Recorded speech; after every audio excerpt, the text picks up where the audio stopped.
And I speak to investors and business people all the time, and one of the things that comes up more often than not is the setting your goal. Because just like you mentioned earlier on, if you've got an idea, you need to have something that you can direct your energy towards. You need to narrow it down from the 360 degrees to sort of be like, hey, this is the direction I'm heading. And that's usually your goals. And one of the things that comes up all the time, and it drives me crazy, is you look at someone's goals and I'm like, is this the best you can come up with? Yeah. Like, if you had a magic wand, this is like, the genie comes out of the lamp, you've got 3 wishes. Is this it? Yeah. And they're like, I want it to be realistic.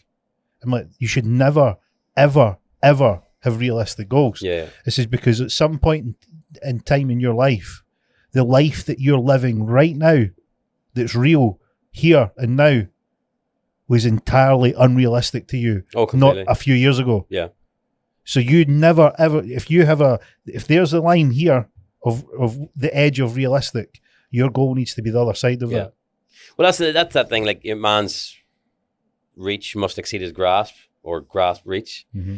And, that's the thing about if you're ever in cities like New York, and you look around at all these skyscrapers, they're essentially like landmarks to guys who had fuck all squared and decided that, now, nefariously or not, decide to, leave their mark. And for the most part, like, they're no more intelligent than we are. Mm-hmm. They had access to way less information. But yet maybe it was less competitive, and there was more cutthroat and you get away with things, whatever. But the reality is, like, there really isn't any reason, unless you lack the brain power of like Elon Musk and you want to send a rocket to the moon, there really isn't any reason why you can't have an idea and actually make it happen, no matter how small or big it is, or at least get the ball rolling. Because there will be times with this where I will be outgunned by myself. I already know my skill sets, and this is very much about the product. Yeah. Everything that we do in tattooing.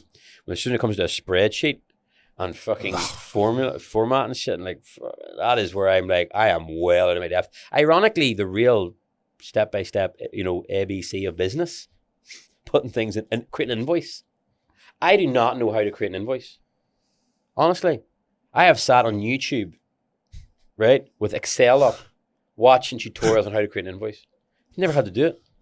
Since I was 16, it was like, you just don't do it on our fucking. You don't invoice anybody. You don't do receipts. Have you ever had a guy ask you for a receipt? One guy did. He was from he was from the British Virgin Islands, and he was trying to use it as an expense for something. And I was like, no. And I was like, give me, I'll write you on the back of a piece of tissue here. That's what you go, so, son.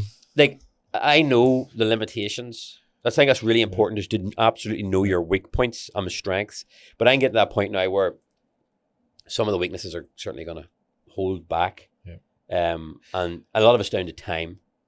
Like, I can't service and create new accounts next year for 100,000 units. I simply can't.